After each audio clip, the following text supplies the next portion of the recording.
அனைவருக்கும் எனது அன்பு கலந்த வணக்கங்கள். நான் உங்கள் ஆஸ்ட்ரோ சின்னதுரை பிளிமிசை கூத்தூர் பெரம்பலூர் மாவட்டம். கேந்திராதிபத்திய தோஷம் பொதுவாக ஜோதிட சாஸ்திரத்தில் பாவங்களை பிரிச்சிருப்பாங்க. அதாவது திரிகோணம் லக்ஷ்மி ஸ்தானம், கேந்திரம் விஷ்ணு ஸ்தானம், அதே போல் பணபரம் உபஜயம் அப்படின்னு சொல்லி ஸ்தானங்களை பிரிச்சிருப்பாங்க. அந்த வரிசையில் திரிகோண ஸ்தானங்கள் உயர்ந்த ஸ்தானங்களாக சொல்லப்படுகிறது. அதாவது 1, 5, 9 லக்ஷ்மி ஸ்தானம் அப்படின்னு சொல்லுவாங்க, அதிர்ஷ்ட ஸ்தானம் அப்படின்னு சொல்லுவாங்க. அதே போல விஷ்ணு ஸ்தானம் என்று சொல்லக்கூடிய 1, 4, 7, 10, அதாவது லக்னம் 4ஆம் இடம், 7ஆம் இடம், 10ஆம் இடம். அதாவது லக்னம் 4ஆம் இடம் வீடு வண்டி வாகனம் மனை தாயார் சொத்து சுகஸ்தானம், 7ஆம் இடம் கணவன் அல்லது மனைவி ஸ்தானம், நண்பர்கள் ஸ்தானம், கூட்டு தொழில் ஸ்தானம், 10ஆம் இடம் தொழில் புகழ் அந்தஸ்து கௌரவத்தை சொல்லக்கூடிய இடம். இந்த நாளும் விஷ்ணு ஸ்தானம் என்று சொல்லப்படுகிறது. இந்த ஸ்தானத்திலே ஒரு ஜாதகத்திலே இந்த ஸ்தானங்களில் இருக்கக்கூடிய கிரகங்கள் ஆட்சி பெற்றதற்கு ஈடான நற்பலன்களை தரக்கூடியது தசாபுத்தி காலங்களே என்று சொல்லப்படுகிறது. அப்படிப்பட்ட இந்த கேந்திர ஸ்தானங்களில் இருக்கக்கூடிய கிரகங்கள் நற்பலன்களை தராத நிலையும் ஏற்படும். அதான் கேந்திராதிபத்திய தோஷம். அதை பற்றி இந்த காணொளியிலே பார்ப்போம். இது போன்ற தொடர்ந்து ஜோதிட தகவல்களை பெறவும் தமிழ் மாத ராசி பலன்களை தெரிந்து கொள்ளவும் நமது சேனல் ஆஸ்ட்ரோ சின்னதுரையை சப்ஸ்கிரைப் செய்து கொள்ளுங்கள், லைக் பண்ணுங்கள், நண்பர்களுக்கு ஷேர் பண்ணுங்கள். பொதுவாக கேந்திராதிபத்திய தோஷம் ஏற்படக்கூடிய கிரகங்கள் எது அப்படின்னா சுப கிரகங்கள் தான். குரு, சுக்கிரன், புதன், இந்த 3 கிரகங்களும் தான் கேந்திராதிபத்திய தோஷத்துக்கு உட்படக்கூடிய கிரகங்கள். இந்த குருவுடைய வீடு எது? தனுசு, மீனம். புதனுடைய வீடு மிதுனம், கன்னி. சுக்கிரனுடைய வீடு ரிஷப, துலாம். இதான் கேந்திராதிபத்திய தோஷத்தில் அடிப்படக்கூடிய கிரகங்கள். இப்போ பார்த்தீங்கன்னா கேந்திரம் 1, 4, 1ஆம் இடம், 4ஆம் இடம், 7ஆம் இடம், 10ஆம் இடம். இதான் கேந்திரம். இப்போ லக்னத்திற்கு கேந்திரம், அதாவது இப்போ குரு எடுத்துக்கிட்டிங்கன்னா அந்த குருவுடைய வீடு தனுசு, மீனம். இந்த எந்த லக்னமாக இருந்தாலும் லக்னத்திற்கு இந்த குருவுடைய வீடு தனுசு, மீனம். இந்த 2 வீடுகளும் 1ஆம் இடம், 4ஆம் இடம், 7ஆம் இடம், 10ஆம் இடமாக வந்து அதாவது ஆட்சி பெறாமல், அதாவது தன்னுடைய வீட்டில் இல்லாமல் இந்த மற்ற வேறு ஒரு கேந்திரத்தில் இருக்கு.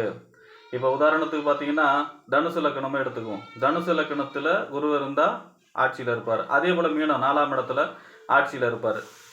இது இல்லாமல் 7ஆம் இடத்துலையோ 10ஆம் இடத்துலையோ தன் ஆட்சி பெறாமல் அமரும் பொழுது அது கேந்திராதிபத்திய தோஷமாக விளங்குகிறது. அந்த கேந்திரத்தில் இருக்கக்கூடிய கிரகம் நன்மைகளை தருவது கிடையாது. ஏன் அப்படின்னா ஆட்சி பெற்ற அதாவது தன்னுடைய வீட்டில் ஆட்சி பெறாமல் மற்றொரு கேந்திரத்தில் இருக்கும் பொழுது அது கேந்திராதிபத்திய தோஷமாக ஏற்பட்டு, இப்போ 10ஆம் இடத்துல கண்ணியில் இருந்தால் கூட தொழில் புகழ் அந்தஸ்து கௌரவம் இதெல்லாம் கொடுக்கணும் அப்படிங்கிறது தான் புதனுடைய அந்த 10ஆம் இடத்துல குரு இருக்கக்கூடிய பலன். அப்போ அதனுடைய பலன்கள் இல்லாமல் போகும், அதனுடைய பலன்கள் குறைவுபடும். அப்போ அந்த பலனை நம்ம எதிர்பார்க்க முடியாது, தடைப்படும். அப்போ அதே போல் புதனும், இப்போ புதனுடைய வீடு மிதுனம், கன்னி. அவர் புதன் 4ஆம் இடம், அதாவது கன்னியில் இருக்கும்போது ஆட்சியாக இருப்பார்.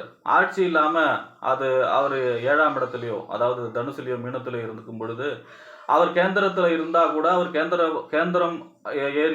கேந்திரம் ஏறிய நற்பலன்களை தர முடியாத சூழ்நிலை உருவாக்க கேந்திராதிபத்திய தோஷமாக விளங்கும். அதே போல தான் சுக்கிரனுடைய வீடு ரிஷப, துலாம்.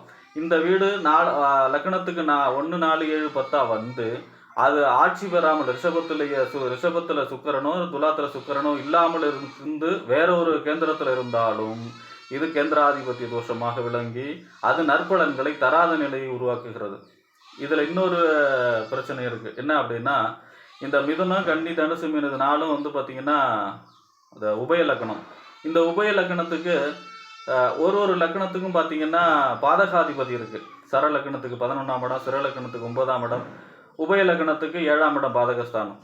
இப்போ தனுசு அப்படின்னா எடுத்துக்கிட்டிங்கன்னா இந்த தனுசு லக்கணத்திற்கு பாதகஸ்தானத்தில், அதாவது 7ஆம் இடம், தனுசு லக்கணம் உபய லக்கணம். இதுக்கு 7ஆம் இடம் என்ன?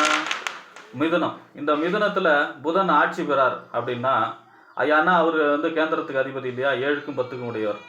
ஆட்சி பெறார் அப்படின்னா கேந்திராதிபத்திய தோஷமாக இருந்தால், கேந்திராதிபத்திய தோஷம் அந்த இது இல்லாமல் இருந்தால் கூட ஆட்சி பெற்று நல்ல பலன்களை தரும் அப்படிங்கிறத சொல்ல முடியாது. ஏன் அப்படின்னா அது பாதகஸ்தானத்தில் வந்தது. அதுவே கண்ணியில் இருந்தால் நல்ல பலன் கிடைக்கும்.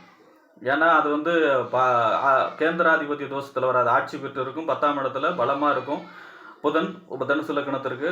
ஆனா 7ஆம் இடத்துல ஆட்சி பெற்றா நற்பலன் தராது. ஏன்னா அது பாதகஸ்தானம். அப்ப பலன் மத்தியம பலன் தான். முழு பலனை எதிர்பார்க்க முடியாது. புதன் தரக்கூடிய புதன் என்ன கருத்தா பிழைக்கிறது, வியாபாரம், வளர்ச்சியை கொடுக்கக்கூடியது, கல்வியை கொடுக்கக்கூடியது, இந்த உடைய பலனை எதிர்பார்க்க முடியாது.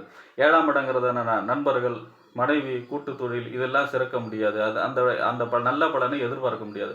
அதுவே 10ஆம் இடத்துல இருக்கும் பொழுது தொழில், புகழ், அந்தஸ்து, கௌரவம், புதனூட்டை சார்ந்த அனைத்து தொழில்களும் வெற்றி பெறும். மிக பிரமாதமான தொழில் வளம் இருக்கும். ஆனால் 7ஆம் இடத்துல ஆட்சி பெறும்போது அந்த பலனை எதிர்பார்க்க முடியாது. அப்போ இப்போ என்ன கான்செப்ட்னா, கேந்திராதிபத்திய தோஷம் ஏற்படுது அப்படின்னா, அந்த 1 4 7 10 கேந்திர ஸ்தானத்தில் அவர் ஆட்சி பெறாமல் இருந்தால் கேந்திராதிபத்திய தோஷம். ஆட்சி பெற்றாலும் பாதகாதிபதியாக வந்தால் அது அந்த பலனை தராது, நல்ல பலனை தராது, மத்தியம பலன் தான் தரும்.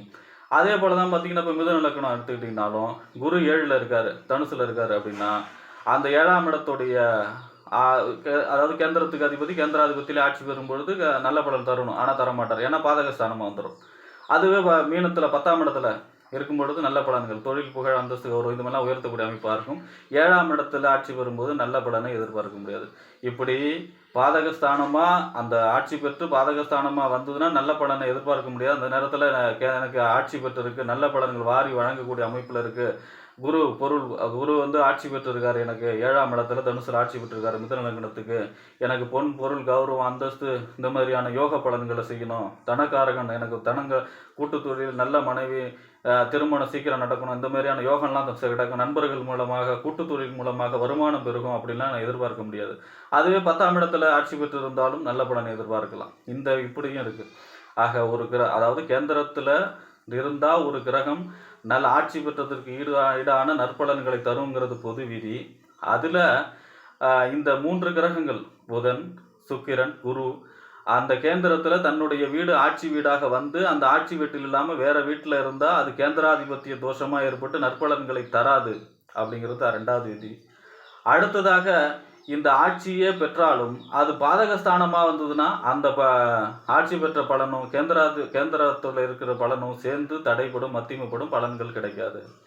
ஆக இதையெல்லாம் கவனித்து ஒரு திசை நடக்கும் பொழுது இந்த விஷயங்களையும் கவனிக்கணும். எனக்கு உடனே ராஜா திசை நடக்குது, புதன் திசை நடக்குது அப்படிங்கிறது அதனுடைய பலன்கள் நமக்கு ஃபுல்லாக கிடைக்கும் அப்படின்னு நினைக்கக்கூடாது. இந்த மாதிரி கேந்திரத்தில் இருந்தாலும் அது கேந்திராதிபத்திய தோஷத்தில் இருக்கா, அது பாதகஸ்தானமாக வந்து அதில் ஆட்சி பெற்று இருக்கா, இதையும் கூட கவனித்து அதனுடைய பலன்களை, அளவுகளை மதிப்பிட வேண்டும் என்று கூறி விடைபெறுகிறேன். நன்றி, வணக்கம்.